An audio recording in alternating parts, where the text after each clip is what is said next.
अस्सलाम वालेकुम, कैसे हैं आप सब लोग? आज की इस वीडियो में हम आगे ही कंटिन्यू करेंगे अपने प्रीवियस लेक्चर से, जिसमें हम डिस्कस कर रहे होंगे लॉजिक गेट्स को, ट्रुथ टेबल्स को और बूलियन आइडेंटिटीज़ को हम कवर करेंगे। हम देखेंगे कि लॉजिक गेट्स क्या होते हैं, कौन-कौन से टाइप्स के लॉजिक गेट्स होते हैं और हम लॉजिक गेट्स को क्यों यूज़ करते हैं। यहाँ पर हम ट्रुथ टेबल्स को भी देखेंगे 2 वेरिएबल्स के साथ और 3 वेरिएबल्स के साथ, और why we use Boolean identity. इन तमाम चीज़ों को हम आज के लेक्चर में कवर करने जा रहे हैं। So first of all continuing with logic gates. Logic gates क्या होते हैं? Logic gates basically are fundamental components of digital circuits that process binary inputs produce binary output. Basically logic gates को आप किसी भी इलेक्ट्रॉनिक सर्किट का एक building block कह सकते हो। जैसे हम घर बना रहे होते हैं, तो हमें ईंटें चाहिए होती हैं और डिफरेंट 7 चीज़ें चाहिए होती हैं। हम इसकी एग्जांपल कंप्यूटर सिस्टम्स की ले सकते हैं। हमारे कंप्यूटर सिस्टम में बहुत टाइप के लॉजिक गेट्स यूज़ होते हैं डिफरेंट इलेक्ट्रॉनिक कंपोनेंट्स में। यहाँ पर हमारे पास कुछ लॉजिक गेट्स डिस्कस हुए हैं, एंड है, और है, नॉट है, nand, nor and xor. Logic gates में हम बेसिकली 2 टाइप्स के ही बिट्स को यूज़ कर रहे होते हैं। जो पहला होता है वो 0 होता है और 1 होता है। अब इन्हीं के दरमियान ही हमारा जो काम है सारा चल रहा होता है। अब जो 0 है उसको हम as an low input consider कर रहे होते हैं, और जो 1 है उसको हम as an high input consider कर रहे होते हैं। जहाँ पर 1 आ जाता है तो हमें वहाँ पर हमें ये कंसिडर करना होता है कि यहाँ पर इनपुट हाई है, और जहाँ पर हमें 0 नज़र आ रहा होता है तो हम उसको कंसिडर करते हैं कि यहाँ पर से इनपुट लो है। तो this is about logic gates. Logic gates में हम डिफरेंट टाइप्स के हमारे पास लॉजिक गेट्स आते हैं, और उन तमाम लॉजिक गेट्स का एक स्पेसिफिक पर्पस होता है और उनकी एक फंक्शनैलिटी होती है, और जिसकी एक स्पेशलिटी होती है जिसकी बेस पे वो दूसरे से डिफर कर रहे होते हैं। तो फर्स्ट ऑफ ऑल जो पहला लॉजिक गेट, हमारे पास कुछ जनरल टाइप के मोस्ट यूजेबल लॉजिक गेट्स हमारे सामने नज़र आ रहे हैं हमें, इसमें और है, नॉर है, एंड है, नैंड वगैरह। तो इनमें से कुछ को हम आज के लेक्चर में डिस्कस भी करेंगे, जो कि टेक्स्ट बुक के हिसाब से हमारे सिलेबस में हैं। फर्स्ट गेट जो हम डिस्कस करेंगे that is and gate. And gate में हमारे पास जो इसका एक सिंबल होता है वो हमारे पास कुछ इस तरह का होता है। इसका जो आप कह सकते हो एक सर्किट डायग्राम कह सकते हो इसकी, और इसके अंदर जो फंक्शन यूज़ हो रहा होता है वो हमारे पास ए डॉट बी का हो रहा होता है, या ए मल्टीप्लाई बी का हो रहा होता है, और इसी फंक्शन की बेसिस पर हम ये ट्रुथ टेबल को भी बनाते हैं। अब यहाँ पर हम एंड गेट में हमारे पास 2 इनपुट्स होती हैं, ए एंड बी। इस केस में हमारे पास 2 इनपुट्स हैं। यहाँ पर हम ए और बी को एज्यूम कर लेते हैं कुछ इनपुट्स देकर। यहाँ पर हमने ए को 1 दे दिया, देन फिर 1 दे दिया, फिर 0 एंड फिर 0, और इसी तरह से ए बी को 1 0 1 0। तो हमारे पास 4 पॉसिबिलिटीज़ हमारे पास जो है वो आ गई हैं। अब हमने इसकी आउटपुट कैसे डिराइव करनी है, हमें कैसे पता चलेगा कि ए जब 1 होगा और बी भी 1 होगा, मतलब दोनों इनपुट्स हाई होंगी, तो आउटपुट क्या आएगा एंड में। अगर हमारे पास ए 1 होगा और बी भी 1 होगा, तो उस केस में हमारे पास जो आउटपुट आने वाली है वो भी 1 आने वाली है। इट्स मीन्स कि हमारे पास अगर दोनों इनपुट्स ए और बी पे हाई होंगी, तो हमारे पास आउटपुट भी हाई आने वाली है। और बाकी तमाम केसेस में अगर हम देखें, तमाम केसेस में हमारे पास 0 ही आ रहा है, बजाय इंस्टेड कि हमारे पास एक इनपुट हाई हमें मिल रही है। यहाँ पर अगर हम इस केस को देखें कि हमारे पास ए 1 है और बी 0 है, देन ए 0 है और बी 1 है, और फिर लास्ट केस में दोनों ही 0 हैं, मतलब दोनों ही लो इनपुट्स हैं। तो इन तमाम बाकी केसेस में हमें 0 ही देखने को मिलता है। ये आउटपुट्स को हम इस फंक्शन के थ्रू भी ऑब्जर्व कर सकते हैं या वेरीफाई कर सकते हैं। अगर हम 1 को 1 से मल्टीप्लाई करें तो हमारे पास 1 ही आता है, और इनमें से हम किसी को भी चेक करें, 1 को 0 से या 0 से 1 को करें, तो हमारे पास 0 ही आउटपुट आती है। यहाँ से हम इन शॉर्ट कह सकते हैं कि एंड गेट हमें ऑलवेज़ 1 देगा जब हमारे पास तमाम इनपुट्स 1 होंगी या हाई होंगी, और उन तमाम केसेस में हमें 0 मिलने वाला है जहाँ पर हमें एक इनपुट भी हमारी 0 आ गई। नेक्स्ट हम मूव करते हैं और गेट की तरफ। इसकी सर्किट डायग्राम हमें नज़र आ रही है यहाँ पर। मेक श्योर कि आपने इन सर्किट डायग्राम्स को आपने याद रखना है, बिकॉज़ हम जब आगे बूलियन फंक्शन से सर्किट डायग्राम्स बना रहे होंगे, हमें इन जनरल इन जो नॉर्मली यूज़ होने वाले गेट्स हैं जैसे नॉर है, और है, एंड है, तो इनकी सर्किट डायग्राम्स हमें याद होनी चाहिए।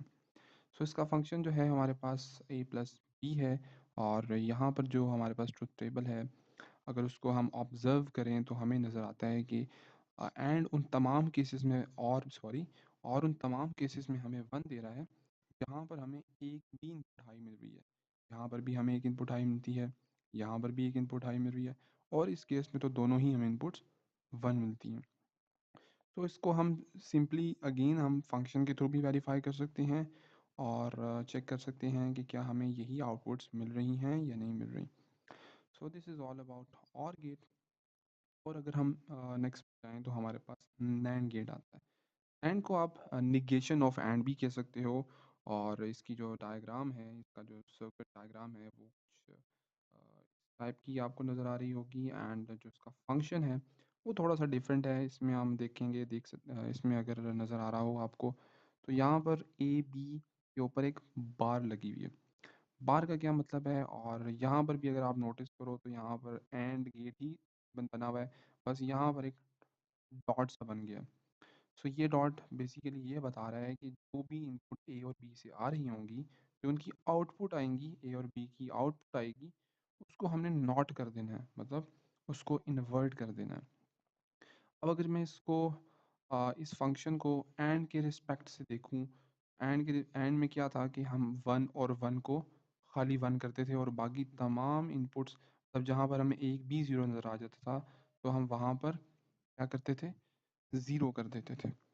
अगर हम इसको एंड के रिस्पेक्ट से सॉल्व करें, तो एंड में क्या था कि अगर वन और वन हो, मतलब दोनों ही हाई हों, तो हमें वहाँ पर वन मिलता था। तो एंड नैंड में क्या होगा, नॉट ऑफ एंड है, तो यहाँ पर हमें ज़ीरो मिल रहा होगा। और सेकंड पे अगर हम देखें 1 0 है, तो एंड पे हमें 0 मिलता था, क्योंकि अगर एक भी 0 आ गई तो इट्स मीन्स कि हमें लो आउटपुट मिलेगी। एंड में हमें उसका इन्वर्ट मिलेगा, मतलब 1 मिलेगा। सो 0 1 के केस में भी हमें एंड में 0 मिल रहा था, तो और यहाँ पर हमें 1 मिल रहा है, और फिर 0 0 पे भी 1 मिल रहा है। सो इसको आप सिंपल ऐसे कंसिडर कर सकते हो, रिमेंबर कर सकते हो कि ये नॉट ऑफ एंड है। सो ये था हमारा नैंड। और अब मूव करते हैं हम नेक्स्ट नॉर की तरफ। नॉर को आप जो है वो नॉट ऑफ और कह सकते हो, और उसकी डायग्राम भी आपके सामने नज़र आ रही है। यहाँ पर जस्ट आपको नॉर के और के रिजल्ट्स को रिवर्ट करना है। तो अगर आप ट्रुथ टेबल को देखो तो यहाँ पर 1 1 जो है हमारे पास 0 है, 1 0 भी 0 है, 0 1 भी 0 है, और जो 1 है हाई इनपुट जो है वो जस्ट 0 0 पर हमें मिल रही है। तो अगर हम और गेट को ज़रा थोड़ा-सा याद करें, तो उसमें क्या था कि एक भी अगर हमें 1 मिल जाता है, तो हम उसको 1 कर देते हैं। तो जो जिसमें हमें सारे 0 मिल जाते हैं, तो हम उसको 0 कर देते हैं। तो यहाँ पर हम जस्ट सिंपली क्या कर रहे हैं, हम और को ही नॉट कर रहे हैं, और को ही चेंज कर रहे हैं, मतलब 0 को 1 कर रहे हैं और 1 को 0 कर रहे हैं। तो यहाँ पर हमें सिर्फ उस केस में ही हाई इनपुट मिलने वाली है, जहाँ पर तमाम लो इनपुट्स हैं, और इसको हम फंक्शन से भी, तो इसी के ट्रुथ टेबल को हम फंक्शन से भी वेरीफाई कर सकते हैं प्लेस करके। So next we have not gate. इसकी हम ऑलमोस्ट पीछे पहले बात कर चुके हैं। यहाँ पर क्या है, हमारे पास सिंपल एक इनपुट होती है। अगर हमें 1 दिया गया है तो हम उसको 0 कर देंगे, या 0 होगा तो हम उसको 1 कर देंगे, मतलब एज एन इन्वर्टर काम कर रहा होता है। और इसका जो फंक्शन है वो ए बार है, मतलब अगर हमारे पास 0 होगा तो उसको 1 कर देगा, हाई इनपुट को लो कर देगा और लो को हाई कर देगा। सो इसका जो हमारे पास सिंबल है वो कुछ तरह का है। Next gate which is xor gate. Xor gate को हम एक्सक्लूसिव और भी कहते हैं, और इसकी अगर हम डायग्राम को देखें तो हमें कुछ मिलती जुलती और सी लग रही है। और इसमें भी इन द सेम वे हमारे पास यहाँ पर इस केस में 2 इनपुट्स हैं और एक आउटपुट है, और इसका फंक्शन हमें कुछ डिफरेंट सा लग रहा है। या अगर हम इसको कहें कि यार ये और या एंड का कॉम्बिनेशन है, तो कुछ ना कुछ वो भी इसमें हमें नज़र आ रहा है। अगर हम इसके ट्रुथ टेबल को ऑब्ज़र्व करें, तो यहाँ पर हमें सिर्फ़ एक चीज़ को देखने की ज़रूरत है, वो ये है कि हमें तब ही आउटपुट मिलने वाली है, सिर्फ़ उसी केस में ही हमें लो आउटपुट मिलेगी, जब हमारे पास तमाम इनपुट या तो तमाम इनपुट हाई होंगी, या तो तमाम इनपुट लो होंगी। इसको हम इससे भी ऑब्ज़र्व कर सकते हैं इस ट्रुथ टेबल से। यहाँ पर हमारे पास दोनों इनपुट्स हाई हैं, तो इस केस में हमें 0 मिल रहा है, और जहाँ पर दोनों इनपुट लो हैं, तो उस केस में भी हमें 0 मिल रहा है। बाकी वो तमाम पॉसिबिलिटीज़ जिसमें 1 भी 1 आ रहा है, या फिर 0 1 1 0, या जो भी पॉसिबिलिटीज़ बन रही हैं, उन तमाम केसेस में हमें हाई इनपुट मिलेगी। सो ये जो है वो ज़ॉर गेट का सिंबल है, जहाँ पर हमें सिर्फ़ इतना रिमेंबर करना है कि जब भी हमारे पास तमाम इनपुट्स, चाहे वो 3 वेरिएबल्स हों, 4 हों, अगर वो तमाम 1 हैं, तो इट्स मीन्स कि हमने सिंपली वहाँ पर 0 लिख देना है, या फिर लो इनपुट वहाँ पर हमने मार्क कर देनी है आउटपुट में। और इन द सेम केस अगर तमाम हमारे पास इनपुट्स लो आ रही हैं, तो तब भी हमारे पास लो ही आउटपुट आने वाली है। In all other cases except these 2 cases, उन तमाम केसेस में हमें हाई इनपुट मिलेगी। This is about xor gate. So moving to the truth table, हम डिस्कस करने वाले हैं कैसे हम एक फंक्शन से, जहाँ पर हमारे पास 3 वेरिएबल्स हैं, जैसे x है, y है और z है। यहाँ पर हम a b c भी ले सकते हैं या कुछ भी ले सकते हैं। तो यहाँ पर हमारे पास 3 वेरिएबल हैं, और 2 टाइप्स के ऑपरेशंस नज़र आ रहे हैं, बल्कि 3 टाइप्स के आ रहे हैं। यहाँ पर हमें एक एंड का नज़र आ रहा है, बिकॉज़ डॉट हमने पढ़ा था कि जहाँ पर भी मल्टीप्लाई आ रहा हो, तो वहाँ पर एंड आता है। अब हमें एक प्लस नज़र आ रहा है, प्लस मीन्स के हमें यहाँ पर और ऑपरेशन नज़र आ रहा है। एक हमें बार नज़र आ रही है, बार मतलब नॉट ऑपरेशन। अब हम इसका एक ट्रुथ टेबल ड्रॉ करेंगे, और उसको ऑब्जर्व करेंगे, उसको ड्राई रन करेंगे कि कैसे हमें इस फंक्शन की आउटपुट मिलती है। तो ये एक इसका आप बल कह सकते हो 3 वेरिएबल्स का। अब अगर यहाँ पर आपको देखो, तो यहाँ पर हमारे पास 8 रोज़ हैं, जबकि हमने 2 वेरिएबल्स में हमने देखा था, तो हमारे पास सिर्फ 4 रोज़ थी। अब ये 2 और अब ये 4 रोज़ और 8 रोज़ वाली क्या कहानी है? इसको समझने के लिए हमें एक फ़ॉर्मूला मिलता है, जिसको हम कुछ इस तरह से, जो कि है 2 की पावर n। अब n क्या होता है? n basically numbers of variables होते हैं। अब जो हम पीछे डिस्कस कर रहे थे, वहाँ पर हमारे पास सिर्फ 2 वेरिएबल्स थे, a था और b था। तो यहाँ पर हम 2 की पावर क्या करेंगे? 2 करेंगे, और जो हमारे पास आउटपुट आएगी वो आएगी 4। सो इट्स मीन्स कि हमारे पास 4 पॉसिबिलिटीज़ आएँगी। तो यहाँ से हमें क्या पता चलता है कि हमारे पास 4 पॉसिबिलिटीज़ आने वाली हैं। तो इस वजह से हमारे पास इसमें 4 रोज़ होती या 4 पॉसिबिलिटीज़ होती थी। यहाँ पे क्या सीन है, यहाँ पर हमें 3 वेरिएबल्स नज़र आ रहे हैं, एक्स, वाई एंड ज़ी। तो उससे हमें क्या पता चल रहा है कि यहाँ पर हमारे पास टोटल 8 पॉसिबिलिटीज़ होंगी। 8 पॉसिबिलिटीज़ कैसे हैं? यहाँ पर हमने एक्स के अंदर पहले 4 ज़ीरो ले लिए, और फिर 4 1 ले लिए। इन द सेम केस हमने 2 ज़ीरो, 2 1, 2 ज़ीरो, इनको आप याद भी रख सकते हो इन कॉम्बिनेशंस को। यहाँ पे 0 1, 0 1, 0 1 और 0 1 से हमने इसको कर लिया। तो यहाँ से हमारे 4 पॉसिबिलिटीज़। सर अगर हमारे पास 4 वेरिएबल्स भी हों, तो इन द सेम वे हम 4 वेरिएबल्स की भी पॉसिबिलिटीज़ बना सकते हैं। सो ये 3 वेरिएबल्स के साथ हमारे पास पॉसिबिलिटीज़ बन रही हैं। सो ये तो हमारे पास सिंपल वेरिएबल्स हो गए।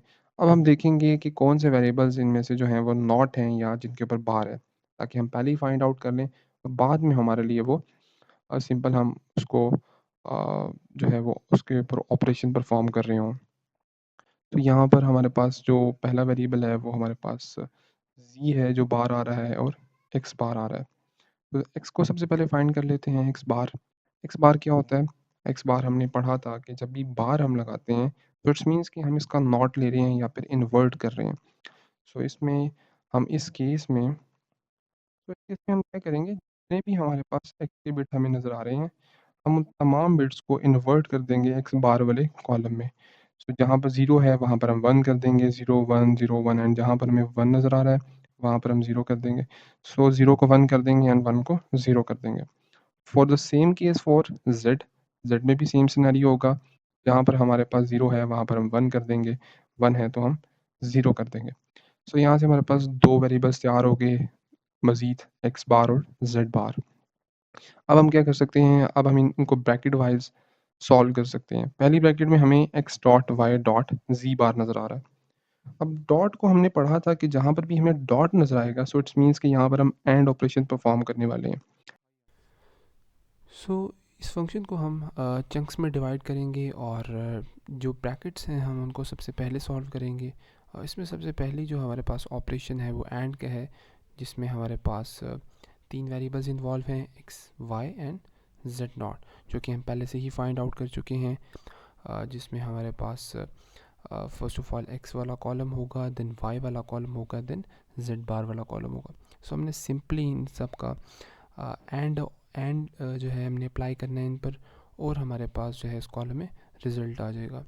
सो हम इसमें कौन सा फंक्शन, इसको हम लेट कर लेते हैं कि हम जो है वो इसको जो है वो ये इसकी जो हमारे पास जो फंक्शन है हमारे पास कुछ ऐसे है। तो सबसे पहले हमारे पास तीनों कॉलम्स में 0 0 एंड 1 है, तो हमारे पास 0 आएगा, बिकॉज एंड के लिए कंडीशन यही है कि तमाम हमारे पास वैल्यूज़ 1 होनी चाहिए। फॉर द सेकंड केस भी 0 है हमारे पास, and for the third case same हमारे पास 0 ही आने वाला है, and for the till last तक हमारे पास 0 ही आने वाला है।